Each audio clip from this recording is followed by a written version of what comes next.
It's been a long day without you, my friend, and I'll tell you all about it when I see you again. We've come a long way from where we began. Oh, I'll tell you all about it when I see you again. When I see you again. Who knew? All the planes we flew, good things we've been through, that I'll be standing right here talking to you about another path. I know we love to hit the road and laugh, but something told me that it wouldn't last. Had to switch up, look at things different, see the bigger picture. Those were the days, hard work forever pays. Now I see you in a better place. How can we not talk about family when family's all that we got?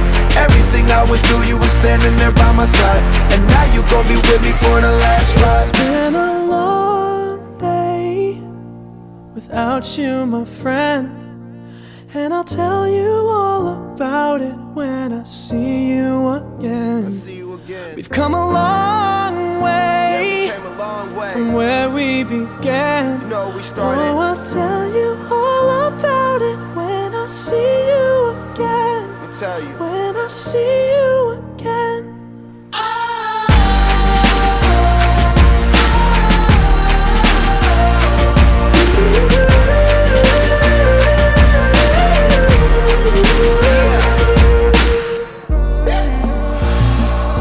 First you both go out your way and the vibe is feeling strong, and what's small turn to a friendship turn to a bond, and that bond will never be broken, the love will never get lost. And when brotherhood come first, then the line will never be crossed. Established it on our own when that line had to be drawn, and that line is what we reach, so remember me when I'm gone. How can we not talk about family when family's all that we got? Everything I went through, you were standing there by my side, and now you gon' be with me for the last ride. Let the light guide your way, yeah. Hold every memory as you go, and every road you take will always lead you home.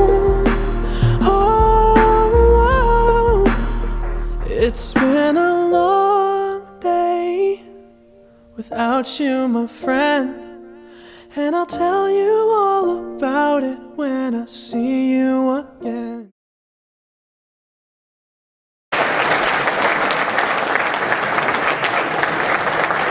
So that's just a small glimpse that we get to see about Jet. And like I said, we're real proud that we get to present this tonight. Right now, I'm going to bring up a gentleman that is a coach of mine when I was here at West, Coach John Cherry. He was actually born here in Oklahoma City. He's actually a graduate of Putnam City West, 1975.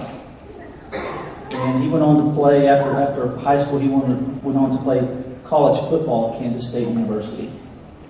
And in '82, he went back to University of Central Oklahoma to become a teacher.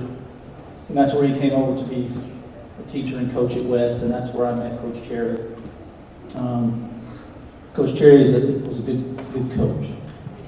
He wasn't afraid to get after you, I promise you. But right now, I'd like to bring up Coach John Cherry.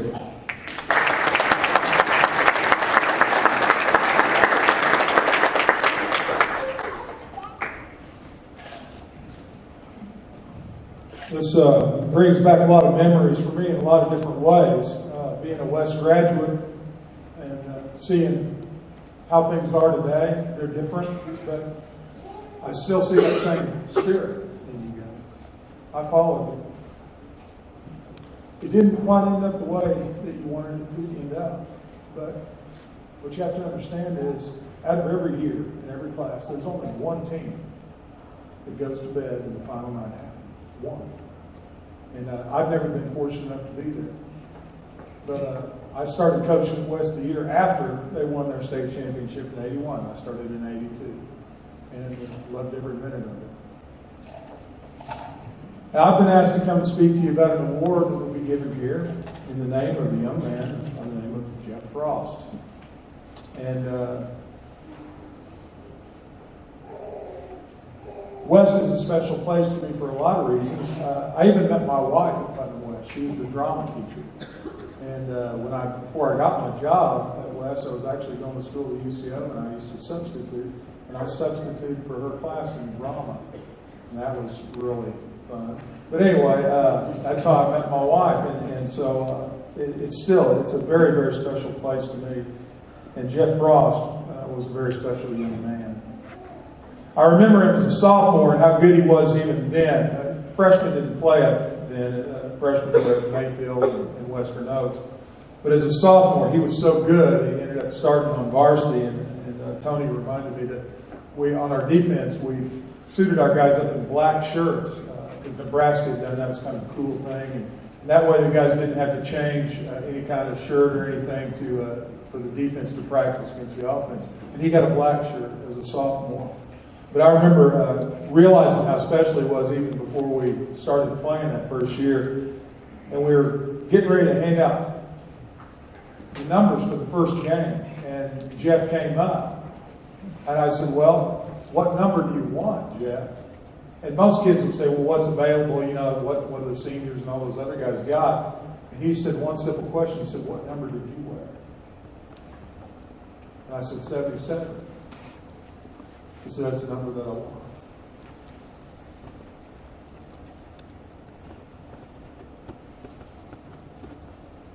It's kind of tough. It's fitting that this award is for leadership because that's truly what he was. He was a leader. He was exactly what we asked him to be. As a defensive player, he was a relentless pursuer. I wish we could show you some video of it. An unstoppable force, giving all he had to be his best and help the team any way he could. Jeff combined good size. He was 6'2". That's not exceptionally tall.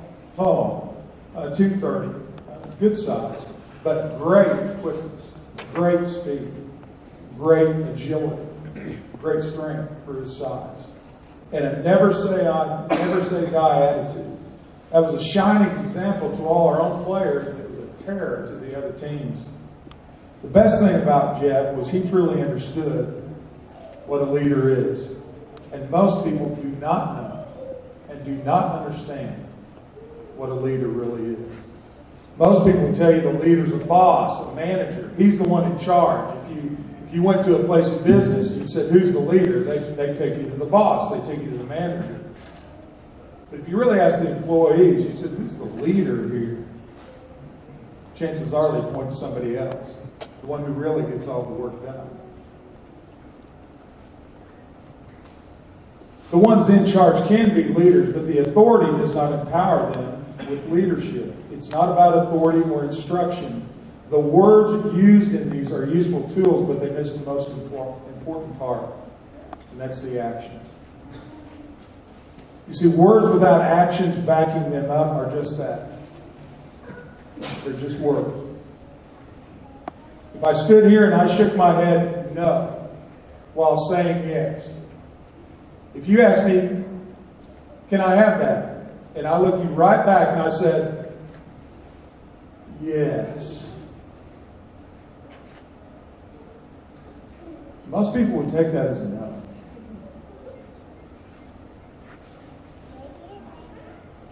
They're going to believe the action, not the words.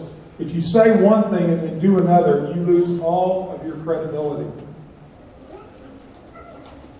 If your words and your actions don't match, your words mean nothing. Jeff spoke with actions. Now, not to say he never spoke, because he did. When he did, his words were simple, straightforward, and easily understood. But the best thing about Jeff was he spoke with his feet. He spoke with his hands. He spoke with his speed. He spoke with his power. He spoke with his actions. They knew that he would say something to fire the other guys up, and then he'd go on the field and back that up every time.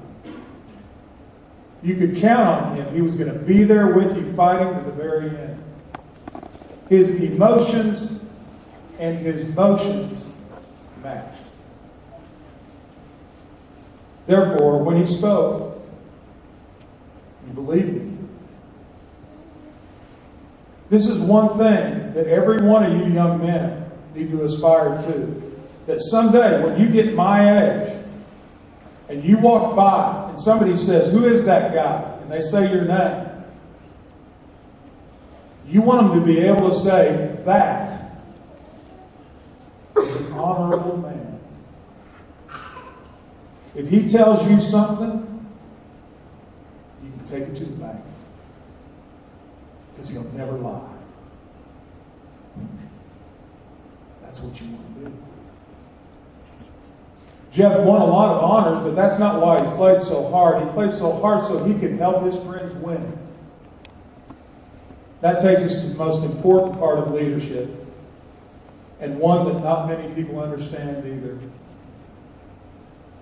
Listen very carefully to this.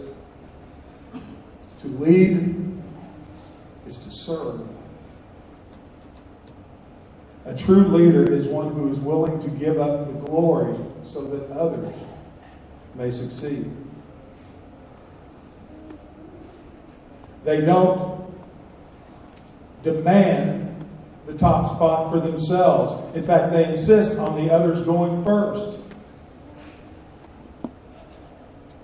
A true leader is one who is willing to give up the glory so that others may succeed. They don't take from those under their leadership. They give to them. A series came out a few years ago called Band of Brothers. And it featured one central person who was very famous from World War II named Richard Winters from Easy Company. He was a paratrooper in World War II, fought all across Europe.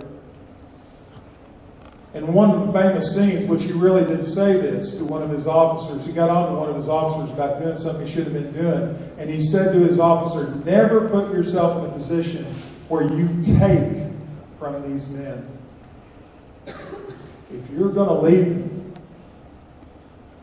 you have to give." A true leader is humble, seeking the good for all, not themselves. Jeff never sought to make himself the hero. That's why he was one. The greatest leader in the history of the world certainly understood this, and I believe that Jeff is with him now. You see, the greatest leader in the history of the world washed the feet of his own disciples. Then he gave his life for them. We're going to celebrate his birthday soon, but the important part isn't his birth. It's that he gave his life for us. And that's where you should want to lead the people in your life. To him. And if you do, then someday you'll meet Jeff too. Thank you.